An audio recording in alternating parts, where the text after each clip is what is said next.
చెప్పండి సార్, త్వరలోనే ఎలక్షన్స్ వస్తున్నాయి. అయితే రాబోతున్న ఈ 2024 ఎలక్షన్స్లో ఇక్కడ అనంతపురం ఉరవకొండ నియోజకవర్గం నుండి తెలుగుదేశం పార్టీ తరపున పయ్యావుల కేశవులు సార్, అట్లాగే వైసీపీ పార్టీ నుండి విశ్వేశ్వరరెడ్డి సార్ పోటీ చేస్తున్నారు కదా. వీళ్ళిద్దరిలో ఎవరికి ఎక్కువగా విజయావకాశాలు ఉన్నాయని మీరు భావిస్తున్నారు, ఎందుకని? ముఖ్యంగా ఉరవకొండ నియోజకవర్గంలోన పయ్యావుల కేశవ్ గారి పరిపాలనలోనే అనేకమైన అభివృద్ధి కార్యక్రమాలు జరిగినాయి. కానీ ఈరోజు కూడా గత 5 సంవత్సరాల నుంచి కూడా ఈరోజు కూడా పట్టణంలో చుట్టుపక్కల ప్రాంతాల్లో కూడా ఇంతవరకు తాగునీటి ఎద్దడి విపరీతంగా ఉంది.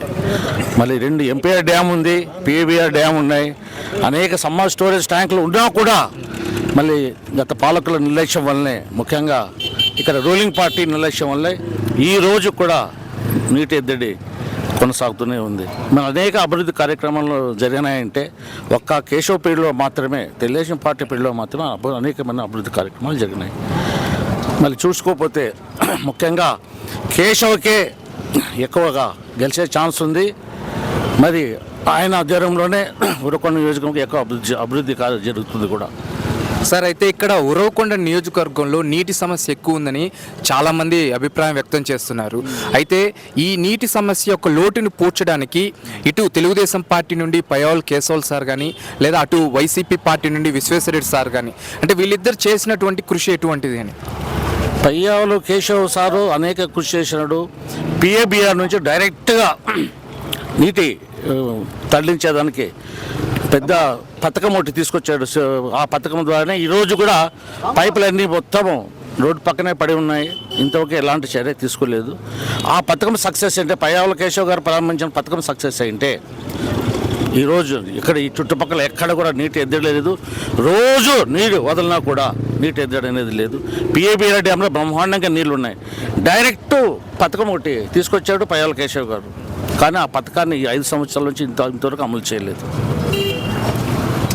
సార్. అయితే చివరిగా చెప్పండి సార్, అంటే మిగతా లీడర్స్కి పయ్యావుల కేశవులు సార్ లీడర్షిప్కు ఉన్నటువంటి ప్రత్యేకత ఏమిటి? అట్లాగే సొంత ఖర్చులతో రోడ్ హైవేస్ విషయంలో అవ్వచ్చు, లేదా యువతకి కళాశాలలు కానీ, డ్రైవింగ్ లైసెన్సులు కానీ, అట్లాగే ఆధునాతన వైద్యశాల విషయంలో కానీ, లేదా సాగునీటి పంపిణీ విషయంలో, పేదలకు ఇళ్ల పట్టాల విషయంలో సార్ ఇట్లా అభివృద్ధి పనులు చేశారు కదా. వీటి యొక్క ప్రభావం ఎంతవరకు ఉంటుందంటారు ఈసారి సార్ ఎలక్షన్స్లో గెలవడానికి? ముఖ్యంగా దాదాపుగా 10,000 ఎకరాలు సూక్ష్మ నీటి సేద్యం ఇజ్రాయెల్కి పోయి దాన్ని స్టడీ చేసుకొచ్చి తర్వాత మైక్రో ఇరిగేషన్ ప్రాజెక్ట్ అని పెద్ద ప్రాజెక్ట్ తీసుకొచ్చింది పయ్యావుల కేశవ్ గారు. దాన్ని అమలు చేసేటప్పుడు మాత్రమే మరి అధికారం లేకపోయింది. దానికి సంబంధించిన ఎక్విప్మెంటు, పైప్స్, దానికి సంబంధించిన మొత్తం టెక్నాలజీ కూడా ఈరోజు కూడా ఆమ్దాల గ్రామ వెలుపల ఈరోజు కూడా పడి ఉన్నాయి, గాలికి పడి ఉన్నాయి. అది సక్సెస్ అంటే ఈరోజు చుట్టుపక్కల ఉరవకొండ చుట్టుపక్కల ఈరోజు సస్యశ్యామలమయ్యేది. ముఖ్యంగా అందరినీ ప్రాజెక్ట్ ఫేజ్ 34లోన అది కూడా సక్సెస్ అయింటే వర్క్ జరుగుతూ ఉండింది. అది కూడా ఈసారి తెలుగుదేశం పార్టీ వస్తే కూడా 34 ఉపకాలువ కింద కూడా, సబ్ కాలువ కింద కూడా ఈ చుట్టుపక్కల దాదాపుగా 50,000 ఎకరాలు నీటిపారుదల సౌకర్యం కలిగేసేందుకు అవకాశం ఉంది. మరి తెలుగుదేశం పార్టీ వస్తేనే ఇన్ని అభివృద్ధి కార్యక్రమాలు జరుగుతాయి. మళ్ళీ ఇవన్నీ తెలుసు.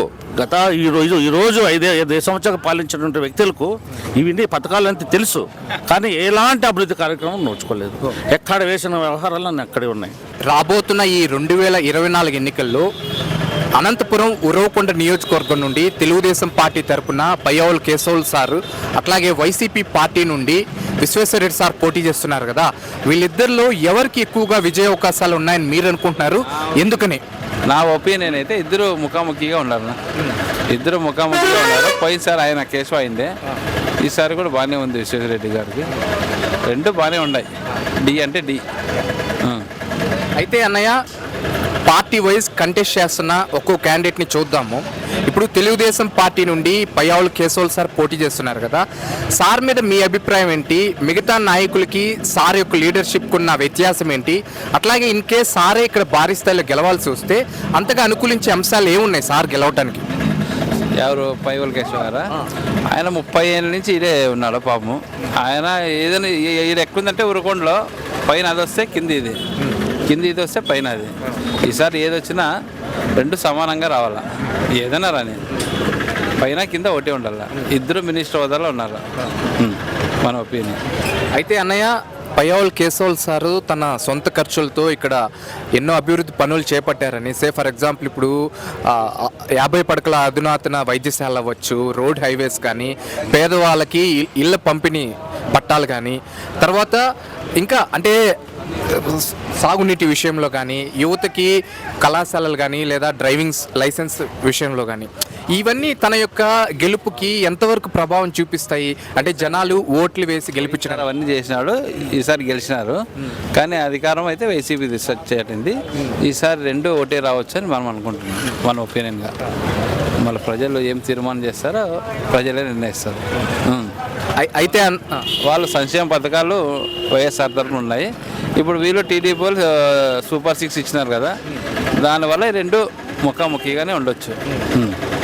అయితే అన్నయ్య, ఇదే ఉరవకొండ నియోజకవర్గం నుండి పయ్యావుల కేశవులు సార్కి ప్రత్యర్థిగా వైసీపీ పార్టీ నుండి విశ్వేశ్వరరెడ్డి సార్ పోటీ చేస్తున్నారు కదా, సార్ మీద మీ అభిప్రాయం చెప్పండి. అట్లాగే మిగతా లీడర్స్కి సార్ యొక్క లీడర్షిప్కి ఉన్న ప్రత్యేకత ఏమిటి? ఇన్ కేస్ సారే గెలవాల్సి వస్తే సార్కి అనుకూలించే అంశాలు ఏమున్నాయి? అవే వాళ్ళు సంక్షేమ పథకాలు ఉన్నాయి కదా వైఎస్ఆర్ నుంచి, దాని నుంచి ఏమన్నా లేడీస్ వాళ్ళ నుంచి అంతవరకు. అయితే సంక్షేమ పథకాలు సంతృప్తినిచ్చాయి కానీ అభివృద్ధి పరంగా చాలామంది నిరాశ చెందామని చెప్పి ఆరోపిస్తున్నారు. దాని గురించి మీరేమంటారు?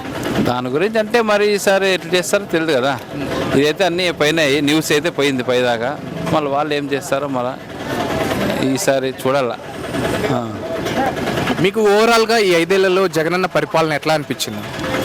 అంటే 50-50 అంతేం లేదు, పర్వాలే. సంక్షేమ పథకాల వరకు పర్వాలే, అభివృద్ధి పరంగా వీక్. చెప్పండి అన్నయ్య, త్వరలోనే ఎన్నికలు వస్తున్నాయి. అయితే రాబోతున్న ఈ 2024 ఎన్నికల్లో ఇక్కడ అనంతపురం ఉరవకొండ నియోజకవర్గం నుండి తెలుగుదేశం పార్టీ తరపున పయ్యావుల కేశవులు సార్, అట్లాగే వైసీపీ పార్టీ నుండి విశ్వేశ్వరరెడ్డి సార్ పోటీ చేస్తున్నారు కదా, వీళ్ళిద్దరిలో ఎవరికి ఎక్కువగా విజయ అవకాశాలు ఉన్నాయని మీరు భావిస్తున్నారు? ఎందుకని? సార్, విజయ అవకాశాలు ఎవరికి ఎక్కువ అనేది కాదు. ఒకటి, మందు బాబుల జోబులు సినికి షార్ట్ అవుతున్నాయి. ఇంకొకటి, బార్లో పోతే 250, 350, 450 అంటారు. ఒకటి, ఊరుకుండా నీళ్ళు లేక చచ్చిపోతున్నారు జనాలు. ఇంక గవర్నమెంట్ ఏంది ఉన్నది? గవర్నమెంట్ ఉన్న ఓటే పోయినా ఓటే, ఏం చేస్తాము చెప్పు? అది నా పరిస్థితి, అంతే. అదే చెప్పండి అన్నయ్య, అంటే ఉరవకొండలోనే నీటి సమస్య ఎక్కువ ఉందని మీలాగే చాలా మంది అభిప్రాయం వ్యక్తం చేశారు. నాకు నీళ్ళు లేవు, అదే ఇక్కడ మనకు షార్ట్ అవుతున్నది. అంటే ఇక్కడ ఇద్దరు ప్రముఖ నాయకులు ఉన్నారు కదా, కేశవులు సార్ కానీ విశ్వేశ్వరరెడ్డి సార్ కానీ. పయ్యావుల కేసు ఉన్నప్పుడు ఈ రేట్లు లేవు, నీళ్ళు ఇద్దరు తక్కువ ఉండే. ఇప్పుడు జోబులు సినికి షార్ట్ అవుతున్నాయి, నీళ్ళు సినికి షార్ట్ అవుతున్నాయి. నీళ్ళు లేక చస్తున్నారు జనాలు. అదే ఈ నీటి సమస్య యొక్క లోటుని పూడ్చడానికి కేశవులు సార్ చేసినటువంటి ప్రయత్నం ఎలాంటిది? యాదో కాలువ నుంచి నీళ్లు తెచ్చి ఉరుకొండ సప్లై ఇస్తుంటప్పుడు ఇప్పుడు మళ్ళీ ఆ కాలువ నుంచి అయినా సప్లై ఇక్కున్నట్లు నిలబడిపోయింది. మళ్ళీ ఏం చేయాల? నీళ్ళు లేవు ఉరుకొండలో. నీళ్ళు కావాలి మాకు, మెయిన్ నీళ్ళు తాగేకి. మందులే కడుపుకుంటాక నీళ్ళు లేవు. కాదన్నయ్య, ఇప్పుడు వచ్చిన సమస్య ఏందన్న? ఏమి కల్తీ మందులు తాగి అందరూ. ఒకడు మా ఫ్రెండ్ మెంటల్ వచ్చింది కాబట్టి వానికి ఏమన్నా ఆర్థిక సాయం చేపిస్తారని చెప్పండి. సన్న కందంలో చెప్పండి. అంటే ఇప్పుడు ఎట్లా అన్నయ్య, అంటే లిక్కర్ విషయంలో ధరలు కానీ లేదా కల్తీ పరంగా చాలా మంది చనిపోయినారు కదా, దాని గురించి చెప్పండి. చనిపోయినారు, ఏం చేయాల? ఇప్పుడు మా ఫ్రెండ్ లిక్కర్ విషయంలో మెంటల్ వచ్చి వాడు తిరుగుతున్నాడు, వానికి ఏమన్నా ఆర్థిక సాయం చేపిస్తారని చెప్పండి. చెప్పండి సార్, త్వరలోనే ఎలక్షన్స్ వస్తున్నాయి. కంటెస్ట్ చేస్తున్న క్యాండిడేట్ని పార్టీ వైజ్ ఒకసారి అబ్జర్వ్ చేద్దాము. ఇప్పుడు వైసీపీ పార్టీ నుండి విశ్వేశ్వరరెడ్డి సార్ పోటీ చేస్తున్నారు కదా, సార్ మీద మీకున్నటువంటి అభిప్రాయం ఏంటి? అట్లాగే మిగతా లీడర్స్తో పోలిస్తే సార్ లీడర్షిప్కి ఉన్న ప్రత్యేకత ఏంటి? ఇన్కేస్ సారే ఇక్కడ గెలవాల్సి వస్తే సార్కి అంతగా అనుకూలించే అంశాలు ఏమున్నాయి అని మీరు అనుకుంటున్నారు? అంటే నేను ఒకటి చెప్పడం ఏంటంటే, ఇప్పుడు ప్రతి ఒక్కరికి తెలిసినది, వాస్తవంగా చెప్పాలంటే రాష్ట్రంలో పథకాలు ఏవైతే ఉన్నాయో అది సెంట్రల్ గవర్నమెంట్ సంబంధించిన పథకాలని అందరికీ తెలిసిన విషయమే. నరేంద్ర మోడీ గారు ఏవైతే పథకాలు చేస్తున్నాడో, నరేంద్ర మోదీ గారితో ఎవరైతే టచ్లో ఉంటారో, అంటే ఉరవకొండ నియోజకవర్గం అని కాదు, పక్కన పెడితే రాష్ట్ర వ్యాప్తంగా తీసుకున్నట్లయితే నరేంద్ర మోడీ గారు చేస్తున్నటువంటి పథకాలు, దేశంలో చేస్తున్నటువంటి పథకాలు చూసి ఇప్పుడున్నటువంటి కూటమి అని చెప్పేసి లింక్ పెట్టుకోవడం జరిగింది కదా, బీజేపీకిను జనసేన పార్టీను టీడీపీ. ఒకవైపు అలాగా చూస్తున్నా కూడా రాష్ట్రంలో చూస్తా అంటే ఈరోజు జగన్ చేస్తున్నటువంటి పాలన కూడా అదే విధంగా అంటే అంతో ఇంతో మా 80% అయినా మాకే అన్ని చేరినాయని చెప్పండి సామాన్య ప్రజలు. కానీ దాదాపు ఈ సిచ్యువేషన్లో ఏంటంటే నరేంద్ర మోడీ ఈ దేశంలో ఎవరికైతే పొత్తు ఉంటుందో పైన ఎవరైతే అట్రాక్ట్ చేస్తారో జనాలు కూడా వాళ్ళనే ఇష్టపడేటట్టు ఉన్నారని చెప్పేసి నేను భావిస్తున్నాను. సార్ అయితే ఇక్కడ ఉరవకొండ నియోజకవర్గం సంబంధించి నీటి సమస్య ఎక్కువగా ఉందని చెప్పి చాలామంది అభిప్రాయం వ్యక్తం చేస్తున్నారు. అయితే ఈ నీటి సమస్య యొక్క లోటుని పూడ్చడానికి విశ్వేశ్వరరెడ్డి సార్ కానీ లేదా పయ్యావుల కేశవులు సార్ కానీ చేసినటువంటి కృషి ఎలాంటిది? నేను ఒకటి చెప్తున్నాను ఏంటంటే దాదాపు గతంలో 5 సంవత్సరాలతో పాటు చూస్తే అప్పుడు కూడా నీరు సమస్య ఉండేది, ఇప్పుడు కూడా నీటి సమస్య ఇంకా ఎక్కువ ఉండేది. ఎందుకంటే ఈ నీరు సమస్య ఈ ఎవరైతే ఉన్నారో ఈ రాజకీయ నాయకులు ఎవరైతే ఉన్నారో, నేను పేర్లు చెప్పను కానీ రాజకీయ నాయకులు ఎవరైతే ఉన్నారో ఉరవకొండ కాన్స్టిట్యున్సీలు ఎవరైతే ఉన్నారో వాళ్ళు ఏమాత్రం కూడా ప్రజలకి నీరు సౌకర్యం కానీ ఇలాంటివి కానీ ఏమాత్రం పట్టించుకోలేదు. పట్టించుకుంటే ఈ స్థితి వచ్చేది కాదు. దాదాపు 15 రోజుల నుంచి 20 రోజుల వరకు 25 నెల రోజులైనా కూడా నీళ్ళు రాకున్నటువంటి పరిస్థితి ఈరోజు. గతంలో ఒక 10 సంవత్సరాల కిందట చూస్తే ఒకరోజు ఇడిసి ఒకరోజు వచ్చే వాటర్, కానీ 10 ఏళ్ళ నుంచి ఇప్పుడున్నటువంటి సిచ్యువేషన్ చూస్తా అంటే ఇప్పుడు అసలుకి 15 రోజుల నుంచి కానీ 20 రోజుల నుంచి కానీ 20 రోజులు కానీ నెల రోజులైనా కూడా ఈ పొద్దు నీళ్ళు రాకున్నటువంటి పరిస్థితి ఉరవకొండ టౌన్లో ఉంది. ఈ రాజకీయ నాయకులు ఎవరైతే ఉన్నారో, నేను ఈ పార్టీ ఆ పార్టీ అని చెప్పాను కానీ ప్రజల సమస్యలను పరిష్కరించే విధంగా కృషి చేయండి. మీ రాజకీయాలు వదిలేసి మీరు ఏదైనా ఉంటే సమస్యల్ని, నీటి సమస్య ఎక్కువగా ఉంది ఉరవకొండ టౌన్లోన, మీ ఎవరైతే నాయకులు ఉన్నారో ఇక్కడైతే కన్సెస్ చేస్తున్నటువంటి నాయకుల్ని ఒకటే కోరుతున్నాం, ప్రజల తరపున నీటి సమస్యని వెంటనే పరిష్కరించాలా, లేకపోతే తగిన బుద్ధి చెప్పడానికి కూడా సిద్ధంగా ఉన్నామని చెప్పి ప్రజల తరపున నేను చెప్తాను.